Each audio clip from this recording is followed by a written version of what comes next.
go ahead. I know you were already just talking about this.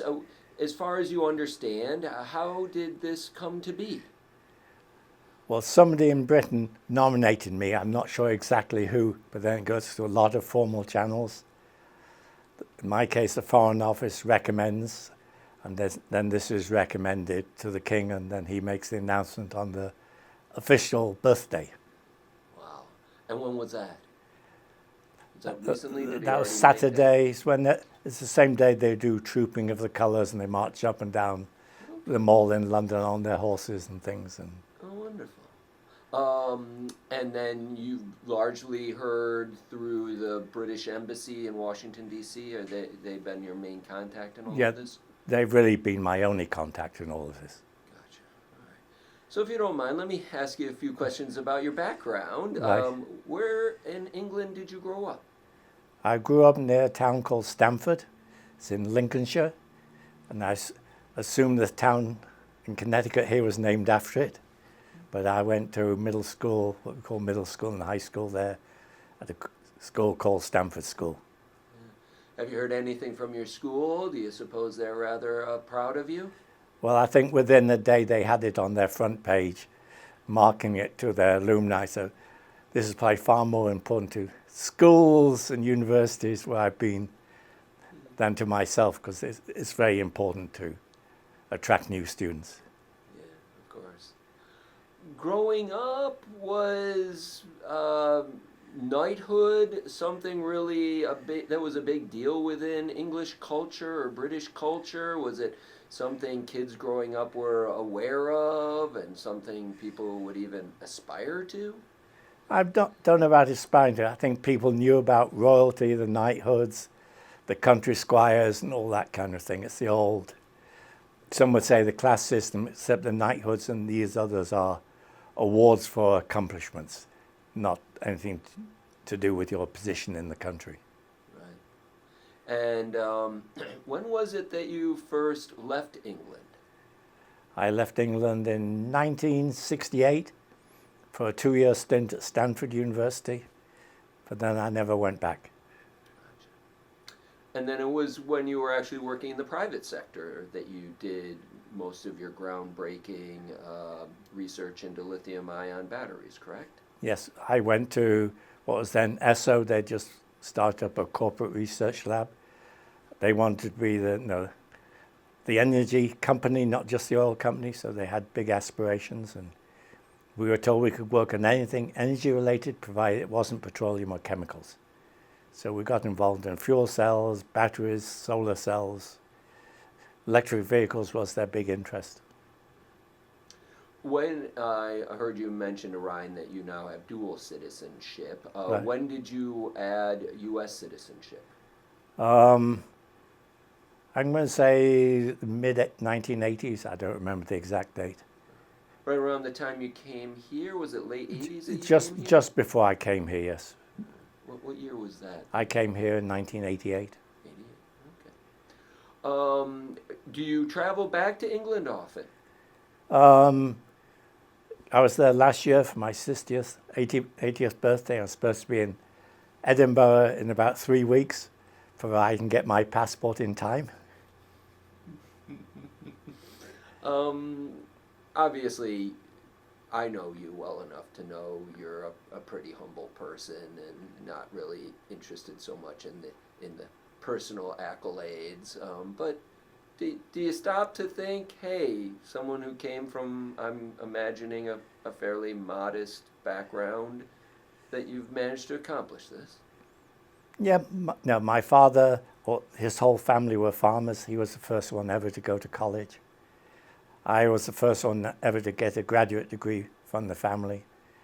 Most of my siblings have now done the same thing as I did. So we came up very much from a farming family based near Wrexham in North Wales, which people may remember from the soccer TV series.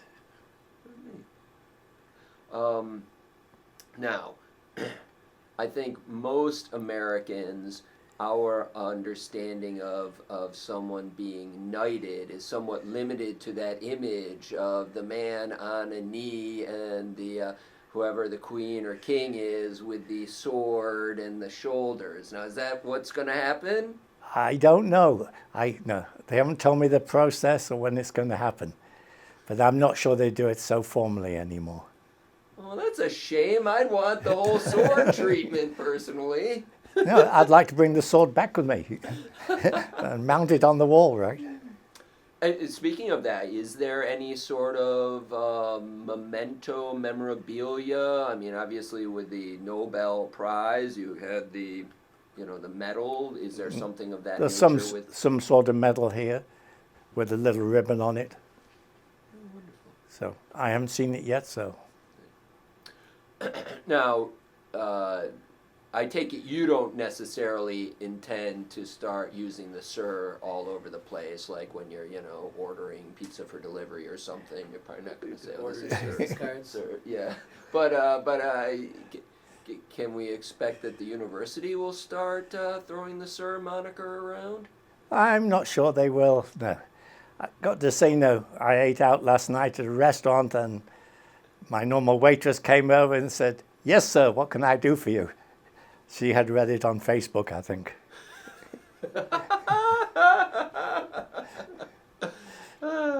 Now you'd have to be, what is the term? You need like a peerage to become like a lord or something like Yes. that? So can the king grant you that in some fashion? So I'm you not- and your wife can be lord and lady?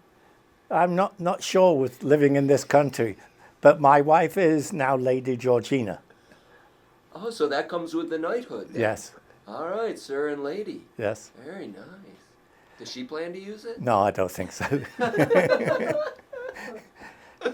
I think it's going to get used at maybe international meetings and things like that.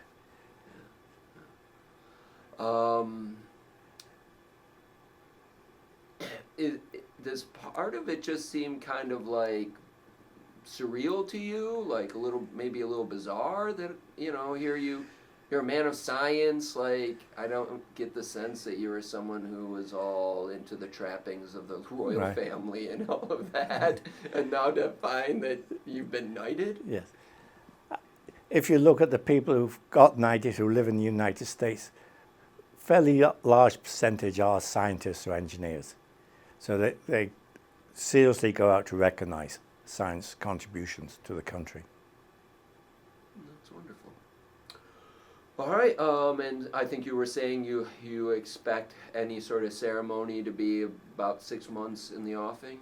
Yeah, that's what they tell me. They have to get medals made, booklets prepared and things like that. And they've still got a backlog after COVID. I would imagine even if they don't do the thing with the sword, you would likely meet the king?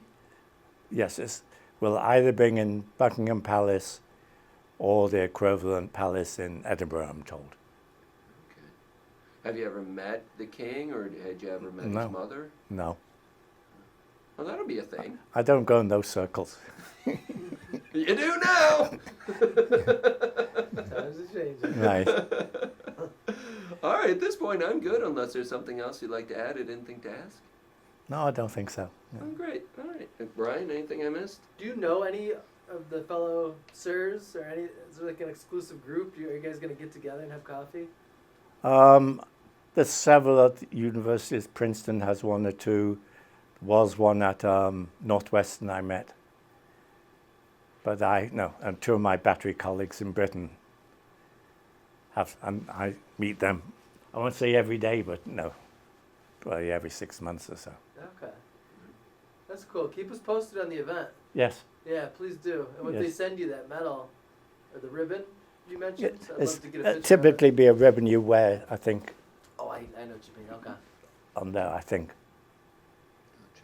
So Okay. when you're in your full dress uniform, right?